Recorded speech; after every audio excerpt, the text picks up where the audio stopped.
নমস্কার বন্ধুরা, ঘরগিন্নি অলরাউন্ডার চ্যানেলে সকলকেই স্বাগত। প্রতিদিনের মতো আবারও আমি চলে এসেছি একটা রেসিপি নিয়ে। আজ বানাচ্ছি পটলের মুখরোচক চটপটা রেসিপি। এই পটলের রেসিপিটা দুর্দান্ত স্বাদের হয় এবং খেতেও ভীষণ ভালো লাগে। রেসিপিটা বানানোর জন্য আমি এখানে 7টা পটল নিয়েছি। পটলগুলোর খোসা না ছুলে আমি একটু করে ছুরি দিয়ে চেঁচে নিচ্ছি। এই রেসিপিটা বানাতে গেলে পটলের খোসা ছোলার কোনো প্রয়োজন নেই, তাহলে কিন্তু রেসিপিটা বানানো যাবে না। দেখো বন্ধুরা, পটলের ওপরের অংশ চেঁচে নিয়ে আমি এখন মাঝখানে কেটে নিয়েছি, দুভাগ করে নিয়েছি। এখন আমি একটা চামচের সাহায্যে পটলের যে ভিতরে শাঁসটা আছে সেটা আমি তুলে নিচ্ছি। বাকি পটলগুলো আমি একইভাবে ওপরের অংশটা একটু চেঁচে পরিষ্কার করে নিয়ে মাঝখানে দুভাগ করে নিয়ে ভিতরে শাঁসটা বের করে নেব। দেখো বন্ধুরা, পটলগুলো আমি একইভাবে সব রেডি করে নিয়েছি। আর দেখো, পটলের শাঁসগুলো এই থালার মধ্যে নিয়েছি। যেগুলো একটু শক্ত বা বীজ হয়ে গেছে সেগুলো ফেলে দেব, আর যেটা নরম আছে সেটা আমি মুসুর ডাল ভিজিয়ে রেখেছি তার মধ্যে একসঙ্গে আমি বেটে নেব।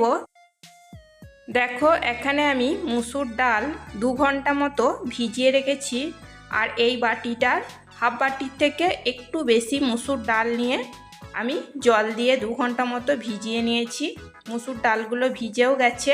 এখন আমি পটলের যে নরম শাঁসটা আছে এটা এর মধ্যে দিয়ে আমি বেটে নেব। দেখো, মুসুর ডাল আর অল্প যে পটলের শাঁস ছিল সেটা আমি বেটে নিয়েছি। আর এটাকে আমি জল না দিয়েই বেটে নিয়েছি। জল না দিয়ে বেটে নিলেই কিন্তু ভালো হয়। আর যদি বাটা না যায় তাহলে খুব সামান্য জল দিয়ে বেটে নিতে হবে, খুব বেশি জল একদমই দেওয়া যাবে না। এখন আমি দিয়ে দিচ্ছি একটা মিডিয়াম সাইজের পেঁয়াজ কুচো। পেঁয়াজটাকে দেখো আমি খুব ভালো করে কুচো করে নিয়ে দিয়ে দিয়েছি। এখন দিয়ে দিচ্ছি 1 চামচ মতো বেসন। এখানে খুব বেশি বেসন দেবে না, যতটা পারবে কম বেসন দেওয়ার চেষ্টা করবে। এখন দিয়ে দিচ্ছি হাফ চামচ ধনে জিরের গুঁড়ো। আর দিয়ে দেব চটপটা স্বাদ আনার জন্য চাট মশলা। চাট মশলা দিলে এটা খেতে খুবই ভালো হয়। আমি এখানে 1 চামচ মতো চাট মশলা দিয়ে নিয়েছি। দিয়ে দিচ্ছি টেস্ট অনুযায়ী নুন। আর দিয়ে দিচ্ছি 1 চামচ হলুদের গুঁড়ো। আমি ছোট চামচের 1 চামচ হলুদের গুঁড়ো দিয়ে দিলাম। এখন দিয়ে দিচ্ছি হাফ চামচ গ্রেট করা রসুন। আর দিয়ে দেব হাফ চামচ গ্রেট করা আদা। আর দিয়ে দিচ্ছি 1 চামচ কাঁচা লঙ্কার পেস্ট। এখানে তোমরা তোমাদের পছন্দ মতো ঝাল দিয়ে নিতে পারো। এখন আমি সব কিছু খুব ভালো করে মেখে নেব। মুসুর ডালের পেস্টের মধ্যে আমি যে সমস্ত মশলাগুলো দিয়েছি সেগুলো আমি খুব ভালো করে মিশিয়ে নিচ্ছি। পটলের এই রেসিপিটা গরম ডাল ভাতের সাথে কিংবা বর্ষার দিনে দুপুরের গরম খিচুড়ির সাথে খেতে কিন্তু ভীষণ ভালো লাগে। আর যদি এটা ভেজে গরম গরম খাওয়া হয় তাহলে তো ভীষণ মুখরোচক হয়। একবার বানিয়ে খেলেই বুঝতে পারবে এটা কতটা মুখরোচক এবং টেস্টি হয়। আমার রেসিপি যদি তোমাদের ভালো লেগে থাকে তাহলে একটা লাইক করে দিও, কমেন্ট করো, সাবস্ক্রাইব করো এবং প্রচুর প্রচুর শেয়ার করে আমার পাশে থেকো। দেখো বন্ধুরা, আমি এটাকে খুব ভালো করে সব কিছু মিশিয়ে নিয়েছি এবং একটুখানি ফেটিয়ে নিয়েছি, কারণ ফেটিয়ে নিলে খুবই ভালো হয় এটা। আর তোমরা যদি চাও তাহলে কিন্তু যখন মুসুর ডালটা বেটে নেবে তখনই একটু ফেটিয়ে নিয়ে মশলাগুলো দিয়ে মিশিয়ে নিতে পারো। এখন আমি দেখো একটা করে পটল নিয়ে দেখো যে মুসুর ডালের ব্যাটারটা তৈরি করেছি সেটা আমি এরকমভাবে নিয়ে নিচ্ছি, ভিতরের মধ্যে ভরে নিচ্ছি। আর পটলগুলো একদমই কিন্তু কেটে নিয়ে ধোবে না, কাটার আগে ধুয়ে নেবে তারপরে কেটে নেবে, নাহলে কিন্তু এর মধ্যে একটা জল জল ভাব এসে যাবে, সেটা বেশ একটা ভালো হবে না।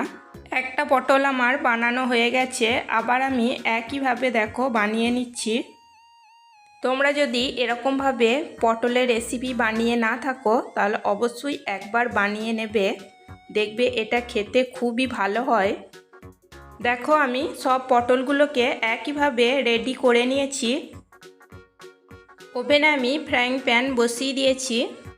দেখো দিয়েছি সর্ষের তেল, খুব বেশি তেল আমি দিচ্ছি না, আমি কম করে তেল দিই এটা কিন্তু ভেজে নেব। তোমরা এখানে সর্ষের তেলের বদলে কিন্তু সাদা তেলও ব্যবহার করতে পারো।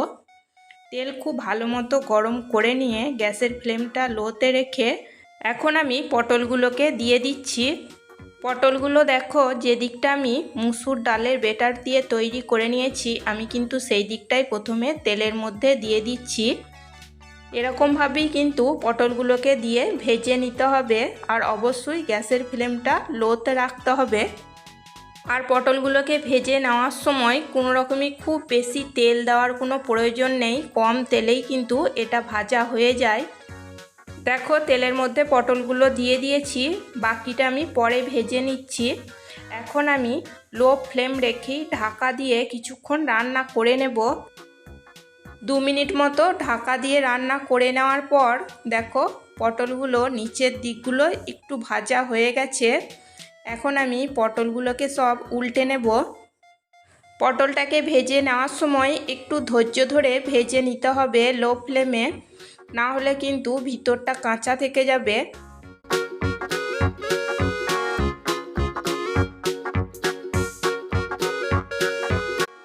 দেখো বন্ধুরা পটলগুলো আমি সব উল্টে নিয়েছি, আবারও কিন্তু আমি ঢাকা দিয়ে কিছুক্ষণ রান্না করে নেব। আবার আমি 2 মিনিট মতো লো ফ্লেমে ঢাকা দিয়ে রান্না করে নিয়েছি। দেখো নিচের দিকটাও অনেকটা ভাজা হয়ে গেছে বা নরম হয়ে গেছে। এখন আমি ঢাকা না দিয়ে লো ফ্লেমে একটু সময় নিয়ে উল্টে পাল্টে কিন্তু খুব ভালো করে ভেজে নেব, যাতে না কাঁচা থাকে। দেখো বন্ধুরা খুব ভালো করে আমি ভেজে নিয়েছি, এখন আমি নামিয়ে নেব। দেখো কত সুন্দর হয়েছে।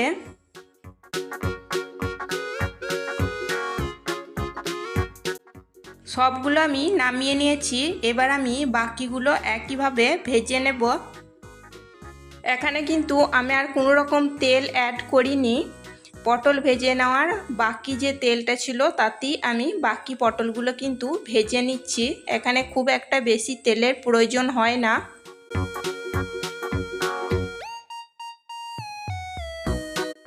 দেখো বন্ধুরা বাকি পটলগুলো আমার একইভাবে ভাজা হয়ে গেছে, এখন আমি নামিয়ে নিচ্ছি। ব্যাস তৈরি হয়ে গেছে পটলের চটপটা মুখরোচক রেসিপি।